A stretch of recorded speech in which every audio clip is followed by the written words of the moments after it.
नमस्कार, स्वागत है आप सभी का योर स्टॉक में और मैं हूं आपके साथ कविता थपलियाल। मेरे साथ मेरे सहयोगी प्रशांत पांडे और अंश फिलवार। और हम जो है अगले 1 घंटे आपको बताने वाले हैं कि इस तरह के बाजार में स्टॉक स्पेसिफिक एक्शन अगर आपको लेना है तो आपको किस तरह की रणनीति बनानी चाहिए। और सोमवार का दिन प्रशांत और अंश, और ऐसे में हम देख रहे हैं कि बाजार जो है संभलता हुआ फिलहाल नहीं दिखाई दे रहा है। इस हफ्ते से नतीजों का भी आगाज होने वाला है और ऐसे में बाजार को शायद चाइना ने थोड़ा सा सहमा दिया है बिल्कुल। और इस महीने हम देख रहे हैं काफी सारा एक्शन होने वाला है। स्वेरिंग भी है ट्रम्प की, और लिहाजा इस तरह के बाजार में अगर आपको रणनीति के लिहाज से कोई भी सवाल हमसे पूछना है तो आप इस शो के जरिए अपने सवाल हम तक पहुंचा सकते हैं। पूछने का तरीका बहुत आसान है। तमाम तरह के एड्रेसेस और नंबर्स आपके स्क्रीन पर फ्लैश हो रहे हैं। नंबर 9167329108, ये वो नंबर है जहां पर अगर आप चाहें तो व्हाट्सएप के जरिए, SMS के जरिए अपने सवाल हम तक पहुंचा सकते हैं। इतना ही नहीं, आप हमें फेसबुक, इंस्टाग्राम और एक्स पर भी फॉलो कर सकते हैं। यूट्यूब पर देख रहे हैं तो अपने सवाल आप कमेंट बॉक्स में छोड़ सकते हैं। तो आपके सवालों के लाइव जवाब देने के लिए आज हमारे साथ खास मेहमान भी जुड़ गए हैं। GM फाइनेंशियल के तेजस शाह और एंजल वन के राजेश भोसले आज आपके तमाम सवालों के जवाब आपको देंगे। और साथ ही चलिए थोड़ा सा बाजार की चाल पे हम एक चेक ले लेते हैं और उसके बाद हमारे एक्सपर्ट्स के साथ बातचीत करेंगे और बाजार की चाल पे उनकी राय भी लेंगे। तो देखिए, अक्रॉस द बोर्ड हम देख रहे हैं कि आज लाल निशान में फिलहाल कारोबार हो रहा है। 23,950 निफ्टी पर फिलहाल दिखाई दे रहा है। सेंसेक्स 124 अंक नीचे है और बैंक निफ्टी में कमजोरी सुबह से ही लगातार ज्यादा है। अब थोड़ी सी यहां पर गहराती हुई, लगभग 400 अंक नीचे, 50,557, लगभग 0.1% की कमजोरी यहां पर दिखाई दे रही है। मिड कैप स्मॉल कैप में भी हम देख रहे हैं कि आज लाल निशान में ही कमजोरी का सेशन दिखाई दे रहा है। मेरे ख्याल से IT को अगर हम छोड़ दें तो बाकी तमाम सेक्टर स्पेसिफिक एक्शन में भी आज कमजोरी है। मेटल्स अगर आप देखें तो क्लियरली चाइना के बदौलत यहां पर ज्यादा मार पड़ती हुई दिखाई दे रही है। एडवांस डिक्लाइंस पे अगर आप देखें उससे भी बाजार की ब्रेथ का पता चल जाएगा आपको। 573 एडवांसेस है और 1959 यहाँ पर डिक्लाइंस दिखाई दे रहे हैं। फिलहाल जहां थोड़ा बहुत एक्शन दिखाई दे रहा है खरीदारी के लिहाज से, निफ्टी के टॉप गेनर्स में Titan 1.5%, Bajaj finance 8%, tech Mahindra, Infosys, Apollo hospital, Wipro में आप देख रहे हैं लगभग आधे से 0.1% तक की खरीदारी और तेजी का रुझान दिखाई दे रहा है। लेकिन FMCG काउंटर्स, दिग्गज, ITC यहाँ पर लगभग 6% यहाँ पर गिरता हुआ दिखाई दे रहा है। और उसके अलावा Tata steel, Kotak Mahindra, Adani enterprises, BPCL, कोल इंडिया और ONGC जैसे कुछ काउंटर्स भी हैं जहां पर हम देख रहे हैं कि गिरावट का ही रुझान दिखाई दे रहा है। चलिए, हमारे साथ हमारे मेहमान भी जुड़ गए हैं और आप दोनों का ही स्वागत है हमारी इस बेहद खास पेशकश में। और चलिए तेजस, आपके पास मैं आना चाहूँगी। लेवल्स के लिहाज से ये हफ्ता बहुत क्रूशल है। हफ्ते की शुरुआत हम देख रहे हैं 24,000 के नीचे फिलहाल बाजार जाता हुआ दिखाई दे रहा है। किस रेंज में आपको आज इस हफ्ते बाजार घूमता हुआ दिखाई देगा और आज की इस शुरुआत को, हफ्ते के आगाज को, कारोबारी सत्र के आगाज को आप कैसे देखते हैं? गुड मॉर्निंग आपको और सभी दर्शकों को मेरा नमस्कार। निफ्टी की हम बात करें तो निफ्टी में हम एक सीमित दायरे में ट्रेड देख रहे हैं। ऊपर में जो है निफ्टी 50 दिन की जो एक्सपोनेंशियल मूविंग एवरेज है वो सरपास नहीं कर पा रहा। नीचे में जो 200 दिन की जो मूविंग एवरेज है वहां से सपोर्ट लेके बाउंस कर रहा है। इधर साइड हम फॉलो अप बाइंग या फॉलो अप सेलिंग नहीं देख रहे। थर्सडे के सेशन में हमने एक अच्छी खासी वीकली एक्सपायरी के दिन 450 पॉइंट की रैली देखी थी, बट फ्राइडे के सत्र में वापस कोई फॉलो अप बाइंग आया नहीं और हल्की सी मुनाफा वसूली आई है। तो क्लियर कट अभी ट्रेंड मिसिंग है। मार्केट एक सीमित दायरे में ट्रेड कर रहा है। 23,700 का एक अहम सपोर्ट है और ऊपर में 24,200 का एक अहम रेजिस्टेंस है। इमीडिएट बेसिस पे सपोर्ट है 23,900 का निफ्टी में। तो मेरे हिसाब से ब्रेकआउट या ब्रेकडाउन के लिए अभी वेट करना चाहिए। जब तक ब्रेकआउट या ब्रेकडाउन आता नहीं है तब तक मुझे लग रहा है निफ्टी एक सीमित दायरे में ट्रेड करेगा। और बैंक निफ्टी की हम बात करें तो बैंक निफ्टी भी 50,500 के करीबन इसकी जो 200 दिन की मूविंग एवरेज है वहां पे कंसिस्टेंटली सपोर्ट के बाउंस कर रहा है। एट द सेम टाइम ऊपर में 51,800 से 52,000 का जो स्तर है वो सरपास नहीं कर रहा है। तो बैंक निफ्टी भी एक 1,500 पॉइंट के रेंज में ट्रेड कर रहा है काफी दिनों से। जिस साइड ब्रेकआउट या ब्रेकडाउन आएगा मुझे लग रहा है 1 से 1,500 पॉइंट की मूवमेंट आ सकती है बैंक निफ्टी में। तो 50,500 का एक अहम स्तर है। अगर ये ब्रेकडाउन आता है ऑन अ क्लोजिंग बेसिस तो 1,000 से 1,500 पॉइंट की गिरावट देख सकते हैं बैंक निफ्टी में। अदरवाइज जो 50,500 और 52,000 का जो स्तर है उसमें बैंक निफ्टी कंसोलिडेट होता रहेगा।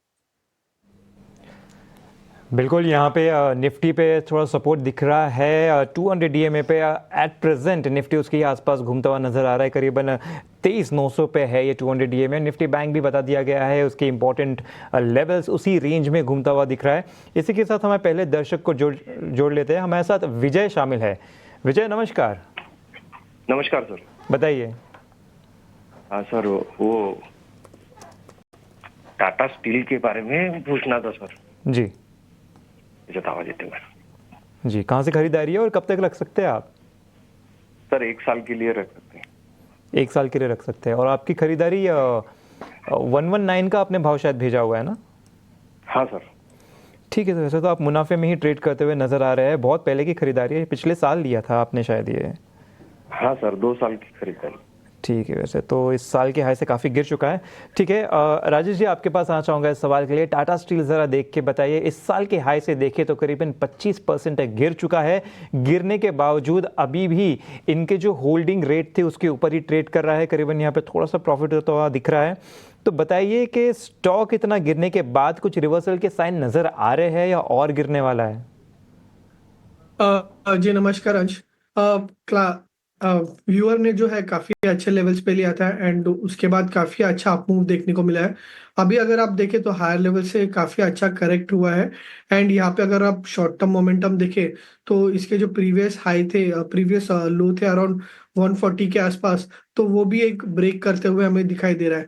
तो यहाँ पे जो है फर्दर वीकनेस एक्सपेक्टेड है इन द नियर टर्म।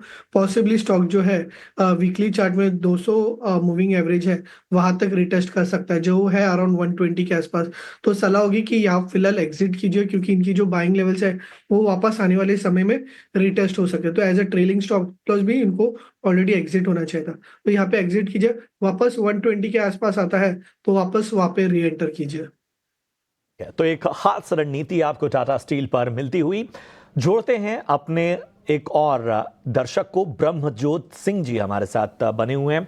ब्रह्मजोत जी नमस्कार, कहां से बात कर रहे हैं? Hello, good morning everyone. Sir मैं पटियाला पंजाब से बोल रहा हूँ जी। जी बताइए, किस स्टॉक पे आपने खरीदारी की है? सर मेरे 3 स्टॉक्स पे मुझे थोड़े डाउट्स हैं।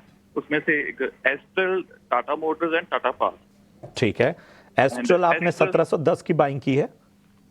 यस, 1708 की मेरी एवरेज है और विद 63 स्टॉक। 63 स्टॉक्स हैं। ठीक है, शेयरों की संख्या यहाँ पे दुरुस्त कर लीजिए। 1708 की बाइंग और 63 स्टॉक्स इन्होंने लिए हुए। टाटा मोटर्स बताइए। मोटर्स मेरे पास 120 स्टॉक्स हैं विद एवरेज ऑफ 638। 638, ठीक है। और टाटा पावर की भी बात कर रहे थे आप? यस यस, टाटा पावर के मेरे पास 335 स्टॉक्स हैं विद एवरेज ऑफ 301। 301 के भाव पे टाटा पावर। चलिए, तो एस्ट्रल को छोड़ के बाकी दोनों स्टॉक्स में आप मुनाफे में हैं। बस एस्ट्रल में नुकसान है, तो पहले एस्ट्रल पे राय ले लेते हैं। नजरिया मैं जान सकता हूं ब्रह्मजोत जी, कितना समय देना चाहेंगे? सर लॉन्ग टर्म है, 2 साल 4 साल, मतलब आई कैन कीप। ठीक है ठीक है ठीक है। चलिए, अगर एस्ट्रल को देखें तो जिस लेवल पे इन्होंने खरीदारी की उसके बाद लगातार एक गिरावट हम देख रहे हैं, यहाँ पर नुकसान होता हुआ। राजेश जी मैं आपके पास आना चाहूँगा। लॉन्ग टर्म का नज़रिया लेकर चल रहे हैं, कोई जल्दबाजी नहीं है इन्हें। एस्ट्रल की खरीदारी ऊपरी स्तरों की है, 1708 के आसपास इन्होंने खरीदारी की हुई है। बाकी टाटा मोटर्स की बाइंग रेट है 638, 638, और टाटा पावर की 301, 301। बताइए एस्ट्रल पर पहले और उसके बाद बाकी दोनों स्टॉक पर आए। देखिए, लंबी अवधि में रखना चाहते हैं एस्ट्रल, बट अभी इन द नियर टर्म तो वीकनेस ही है एंड एक्सपेक्ट कर रहे हैं यहाँ से भी further weakness possibly towards 1500 levels तक देखने को मिल सकता है। तो शॉर्ट टर्म नजरिए के हिसाब से जो है डेफिनेटली एग्जिट करना चाहिए, but since he is a long term trader can hold on to it, क्योंकि अगर आप देखें तो 1500 के यहाँ से रैली स्टार्ट हुई थी स्टॉक में, जिसके बाद काफी अच्छा ट्रैक्शन देखने को मिला था। तो लॉन्ग टर्म के हिसाब से डेफिनेटली होल्ड कर सकते हैं, बट शॉर्ट टर्म के हिसाब से एग्जिट करना चाहिए। दूसरा जो काउंटर है वो है टाटा पावर। टाटा पावर में हमने लास्ट वीक भी आपके शो पे बात किया था कि इसका जो मेन स्तर था 400 के आसपास का, तो वो ब्रेक हो चुका है, तो यहाँ से भी फर्दर डाउनसाइड एक्सपेक्टेड है in the near term. Possibly stock जो है 365 लेवल्स तक आ सकता है। 365 पे 50 वीकली मूविंग एवरेज है, एंड हमने लॉन्ग टर्म चार्ट्स वापस देखे तो देखा गया है कि जब भी ये 50 वीकली मूविंग एवरेज पे आता है वहां से बाउंस बैक करता है। तो अगर पॉसिबल हुआ तो वापस 365 के आसपास वो एवरेज आउट कर सकते हैं। थर्ड जो स्टॉक है वो है टाटा मोटर्स। टाटा मोटर्स का अगर आप देखें तो लास्ट वीक से एक लोअर लेवल से बेस बन के रिबाउंड होने की कोशिश कर रहा है। तो टाटा मोटर्स और ऑटो स्पेस हमें लग रहा है कि यहाँ से साइंस दिखा रहा है परफॉर्मेंस का, तो डेफिनेटली होल्ड कीजिए। नियर टर्म में पॉसिबली टाटा मोटर्स जो है 850 टू 870 जा सकता है, वहां पे चार्ट्स को रीचेक करना होगा। चलिए, तो तमाम काउंटर्स पर राजेश की तरफ से ये सलाह आती हुई तेजस, यहाँ पर ज़रा हम ललित सिंह राठौड़ का व्हाट्सएप का सवाल लेंगे। इन्होंने सेंट्रल बैंक में खरीदारी कर रखी है और तेजस इनकी जो बाइंग है वो थोड़े से ऊंचे प्राइस पर है 67.26 पर, और फिलहाल अगर हम एक महीने के चार्ट के लिहाज से देखें तो स्टॉक क्लियरली यहाँ पर 10.5% के आसपास टूटता हुआ दिखाई दे रहा है। एक महीने में 60 के ऊपर का ब्रेकआउट नहीं है। इनफैक्ट उसके बाद लगातार हम देख रहे हैं कि एक डाउनवर्ड ट्रैजेक्टरी में है। पिछले 5 दिनों से हम देख रहे हैं एक रेंज में फंसा हुआ है, लेकिन 67 क्योंकि इनकी काफ़ी ऊंची खरीद है, नज़रिए का मुझे पता नहीं, नियर टर्म आउटलुक और रिकमेंडेशन अगर आपकी कोई हो तो किस स्टॉप लॉस के साथ रुकने की सलाह दी जाएगी? देखिए, सेंट्रल बैंक ऑफ इंडिया एक अंडर परफॉर्मर स्टॉक रहा है। लोअर टॉप लोअर बॉटम का फॉर्मेशन है। स्टॉक अपनी 50 दिन और 200 दिन की मूविंग एवरेज को सरपास नहीं कर रहा है। जून महीने में हमने एक 73 का हाई देखा था स्टॉक में, और उसके बाद लगातार स्टॉक ने गिरावट दिखाई है। 4950 के करीबन स्टॉक ने सपोर्ट लेके बाउंस मारा था, बट हायर लेवल पे ये स्टॉक सस्टेन नहीं कर पा रहा है। तो मेरे हिसाब से यहाँ से कोई अगर रैली मिलती है करीबन 55-57 के बीच में, तो वहां से स्टॉक में एग्जिट करना चाहिए। और इनके बदले सेंट्रल बैंक ऑफ इंडिया के बदले मेरे हिसाब से अगर पीएसयू बैंकिंग में लेना है तो State Bank of India will be a better bet. तो एक स्टॉप लॉस लगाना मुनासिब रहेगा स्टॉक में 52 का, और अगर यहाँ से स्टॉक रैली करता है और 55-57 के करीबन इनको अगर भाव मिलता है तो एग्जिट करके switch to State Bank of India limited. बिल्कुल, तो ये राय आती हुई सेंट्रल बैंक पे। तो चलिए इसी बीच देखते हैं कि कमाई के मौके कहाँ बन रहे ऑप्शन के जरिए। तो रुक करते हैं हम अगले सेगमेंट ऑप्शन के चैंपियन की ओर।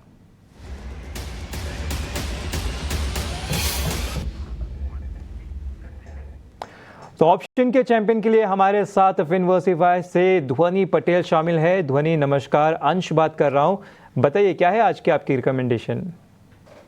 गुड मॉर्निंग अंश। आज का हमारा ऑप्शन का ट्रेड यहाँ पे जो रहेगा वो है HDFC बैंक के अंदर। ओवरऑल यहाँ पे बैंक निफ्टी और निफ्टी दोनों के ही अंदर एक गिरावट हावी होती हुई देखने को मिल रही है। बैंक निफ्टी में जो 50,500 का सपोर्ट लेवल था उसके पास हम यहाँ पे ट्रेड कर रहे हैं। इसको ब्रेक डाउन करने पे फर्दर गिरावट इसके अंदर देखने को मिल सकती है। HDFC बैंक जो हैवी वेट है यहाँ पे भी एक फॉल है वो विटनेस करने को मिल सकती है 1700 की लेवल्स तक। तो उसको हम यहाँ पे ट्रेड करेंगे पुट ऑप्शन के जरिए। 1730 का जो पुट ऑप्शन है उसको आपको खरीद के चलना है। 30 से 33 रुपीस का अभी इसका भाव हो चुका है ऑलरेडी बात करते हुए। तो आप करंट लेवल से भी बाय कर सकते हैं और 30 रुपीस तक कोई भी एक डिप मिलता है तो भी इसको खरीद के चले। टारगेट इसका 45 का रहेगा और स्टॉप लॉस 20 का मेंटेन करके रखना है। अधिकतम मुनाफा 8,250 और नुकसान 5,500 तक का हो सकता है। बिल्कुल, तो HDFC बैंक पर बियरिश व्यू ध्वनि जी की तरफ से। स्टॉक आज काफ़ी फोकस में है, काफ़ी ब्रोकरेजेस के भी इस पे रिपोर्ट आए हैं, साथ ही साथ वीकेंड पे इसके कुछ नंबर्स भी आए थे जिसके चलते आज ये इतना फोकस में है। तो यहाँ पे 30 रुपये का स्ट्राइक प्राइस है, 1730 का स्ट्राइक प्राइस है, 30 रुपये के भाव से लेना है। लक्ष्य 45 का, स्टॉप लॉस 20 रुपये का, अधिकतम मुनाफा यहाँ पे 8,250 का, तो अधिकतम नुकसान 5,500 का हो सकता है। तो चलिए एक डिस्क्लेमर भी बता देता हूँ, क्योंकि FNO में ट्रेड करना जोखिम भरा हो सकता है। सेबी के स्टडी के हिसाब से 10 में से अधिकतम 9 लोगों को नुकसान होता है, तो इसमें सोच समझ के ही निवेश करें। अगले जो दर्शक हैं उनका सवाल शामिल करते हैं। व्हाट्सएप के जरिए इन्होंने अपना सवाल भेजा है। मयूर जोशी इनका नाम है, चेन्नई से इन्होंने अपना सवाल हम तक पहुंचाया है। यूनाइटेड स्पिरिट्स ये स्टॉक इन्होंने खरीदारी की हुई है। 1530 के भाव पे 140 शेयर इन्होंने रखे हुए हैं, फिलहाल मुनाफे में है। हालांकि एक प्रेशर ज़रूर हम आज देख रहे हैं लगभग 0.25% का, लेकिन इन पिछले 5 ट्रेडिंग सेशन से एक मोमेंटम है। तेजस, मैं आपके पास आना चाहूँगा, बताइए यूनाइटेड स्पिरिट्स में क्या रणनीति लेकर चली जाए? जो बाइंग प्राइस है इनकी ये 1530 की है। यूनाइटेड स्पिरिट्स का अगर चार्ट स्ट्रक्चर देखेंगे तो काफी स्ट्रांग है। स्टॉक ने इसका जो प्रीवियस ऑल टाइम हाई था 1647 का, वो वीकली चार्ट पे क्लोजिंग बेसिस पे बंद दिया था। पिछले 2 दिनों से हम हल्की सी मुनाफा वसूली देख रहे हैं, लेकिन मेरी सलाह रहेगी कि स्टॉक होल्ड कर सकते हैं। 1590 का एक ट्रेलिंग स्टॉप लॉस इनको लगाना पड़ेगा। जब तक 1590 के नीचे स्टॉक जाता नहीं है, मुझे लग रहा है स्टॉक में एक रैली आ सकती है, और ऊपर में हम लग रहा है ये स्टॉक 1730 का इमीडिएट बेसिस पे रेजिस्टेंस टेस्ट कर सकता है, और वो सरपास किया तो 1785 तक भी ये स्टॉक जा सकता है। तो होल्ड करने की सलाह रहेगी स्टॉक में विद स्टॉप लॉस बिलो 1590। लक्ष्य रहेंगे 1730 और 1785। चलिए आगे बढ़ते हैं और राजेश यहाँ पर व्हाट्सएप के जरिए प्रज्ञा का सवाल लेते हैं। रियलटेल में इन्होंने खरीदारी कर रखी है और इनकी जो बाइंग प्राइस है ये 496 बता रही हैं। पिछले 5 दिनों में अगर हम देखें तो ऑलमोस्ट 430 को स्टॉक जो है वो ब्रेक नहीं कर पाया, लेकिन 496 की अगर इनकी बाइंग हो और नज़रिया इनका छोटा हो तो बताइएगा क्या आपकी रिकमेंडेशन होगी। ऑलमोस्ट 435 के ऊपर हमने पिछले महीने में भी उसको जाता हुआ नहीं देखा है, क्या स्टॉप लॉस के साथ रुकने की सलाह देंगे? देखिए शॉर्ट टर्म में तो हम देख रहे हैं कि कोई भी बाउंस आ रहा है तो बाउंस में सेलिंग आ रही है। आज भी अगर आप देखें तो स्टॉक में काफ़ी अच्छी गिरावट देखने को मिल रही है। इनफैक्ट स्टॉक अगर आप देखें तो 200 डीएमए को रेजिस्टेंस ले रहा है, तो जब तक ये वापस 435 440 के ऊपर सस्टेन नहीं करता है, कोई मेजर ट्रैक्शन देखने को नहीं मिल रही है।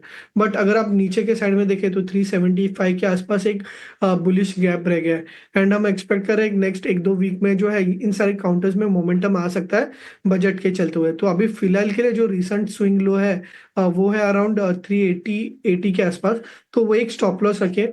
वो अगर ब्रेक होता है तो फर्दर वीकनेस देखने को मिल सकता है। ऑन द हाई साइड पहले 435 को नजर रखिए, 435 जैसे ही क्रॉस करता है उसके बाद स्टॉक में मोमेंटम एक्सपेक्ट कर सकते हैं।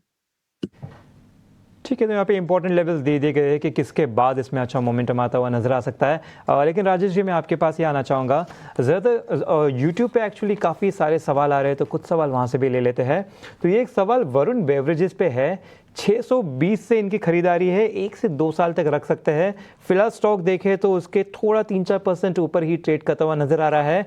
अक्टूबर से हम देख रहे हैं कि एक अच्छा हायर हाई और हायर लो बनता हुआ दिख रहा था, तो ये जो थोड़ा ट्रेंड बना हुआ है ऊपर की तरफ, क्या ये बरकरार रह सकता है? साथ ही साथ एक स्टॉप लॉस भी बता दीजिए।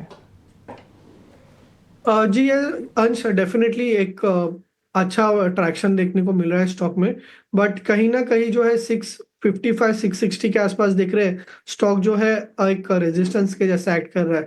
तो जैसे ही 655 660 क्रॉस होता है उसके बाद इस स्टॉक में एक अच्छा अप मूव एक्सपेक्ट कर रहा है। बट फिलहाल के लिए स्टॉक थोड़ा सा साइडवेज है। नीचे में अगर आप देखें तो लोअर साइड में 610 पे काफी अच्छा एक सपोर्ट बन रहा है, जहाँ पे एक हायर बॉटम बना है, अलॉन्ग विद दैट 200 डीएमए का सपोर्ट है। तो 610 के नीचे का स्टॉप लॉस रखिए। ऑन द हाई साइड अगर जैसे 660 क्रॉस करता है तो उसके बाद स्टॉक पॉसिबली 720 750 भी जा सकता है। तो फिलहाल के लिए 610 का स्टॉप लॉस रखिए, और ऊपर 650 क्रॉस करता है तो मोमेंटम एक्सपेक्ट कीजिए। चलिए, तो ये है राय आपको वरुण बेवरेजेस पर मिलती हुई। बढ़ते हैं आगे, BR प्रसाद का सवाल लेते हैं, व्हाट्सएप के जरिए हमारे पास आया हुआ है। IDFC फर्स्ट बैंक पर राय जानना चाहते हैं। इनकी बाइंग प्राइस 73 यानी 73 रुपए की है। 10,000 शेयर इन्होंने खरीदे हुए हैं और फिलहाल जो है वो फायदे में है, लेकिन ये भी कहा जाएगा कि नहीं फिलहाल नुकसान में है यहाँ पर, क्योंकि ऊपरी स्तरों की इनकी खरीदारी है। 10,000 शेयरों की संख्या, इसलिए थोड़ा नुकसान का दायरा भी बढ़ता हुआ। बताएं तेजस, क्या करना चाहिए IDFC फर्स्ट बैंक में? बहुत सारे इन्वेस्टर IDFC फर्स्ट बैंक में 2 तरह के हमें देखने को मिलते हैं। एक जिन्होंने बहुत ही लोअर लेवल्स पे एंट्री की और जो अच्छे खासे मुनाफे में हैं, जो लंबे समय से इसमें बने हुए हैं, उनके लिए भी सलाह दीजिएगा, और जो ऊपरी स्तरों से फंसे हुए हैं उनके लिए तो राय दीजिए, खासतौर पे BR प्रसाद जैसे निवेशकों के लिए जिन्होंने 73 रुपए 73 की बाइंग की हुई है।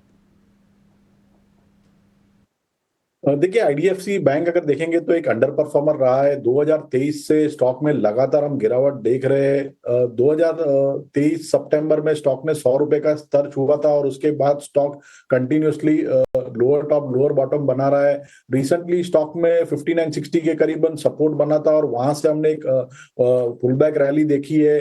बट पुल बैक रैली अगर देखेंगे तो 50 दिन की जो मूविंग एवरेज है उसको सरपास नहीं कर पा रहा है। स्टॉक 66 67 के करीबन अहम रेजिस्टेंस जोन है। जब तक ये सरपास करेगा नहीं, मुझे लग रहा है स्टॉक में दबाव बना रहेगा।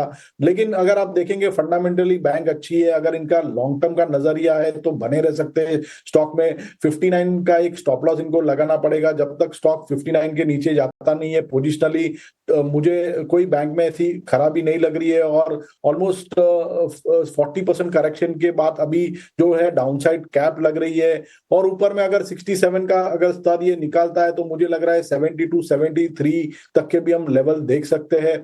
तो मेरी सलाह यही है कि बने रह सकते हैं स्टॉक में विद स्टॉप लॉस बिलो 59।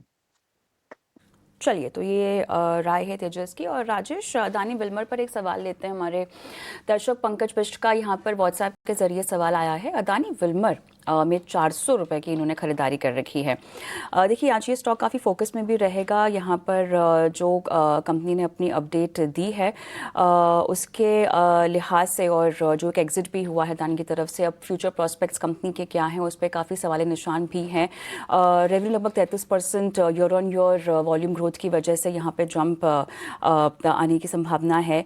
अब बताइएगा, ओवरऑल प्रोस्पेक्ट को देखते हुए नियर टर्म आउटलुक आपको क्या लगता है? जी, अदानी विल्मर का अगर डेली चार्ट देखे तो इसमें एक डब्ल्यू पैटर्न बन रहा है जो इनफैक्ट एक पॉजिटिव फॉर्मेशन है। स्टॉक फिलहाल रेजिस्टेंस पे ट्रेड कर रहा है जो इसका रिसेंट का हायर एंड रहा है और 200 डीएमए है।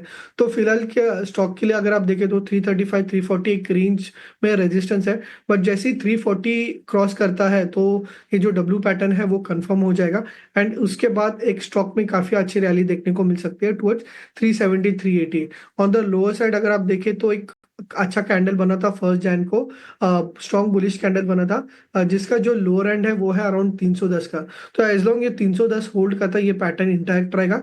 बट 310 ब्रेक होता है तो फिर ये स्टॉक में फर्दर वीकनेस देखने को मिल सकती है। तो जो भी ट्रेडर्स है जिन्होंने लिया है तो 310 का स्टॉप लॉस रखिए। 350 के ऊपर एक काफी अच्छा मोमेंटम एक्सपेक्ट कीजिए। राइट, चलिए, जितना हो सका कुल मिला के योर स्टॉक में हमने तमाम सवालों को शामिल करने की कोशिश की।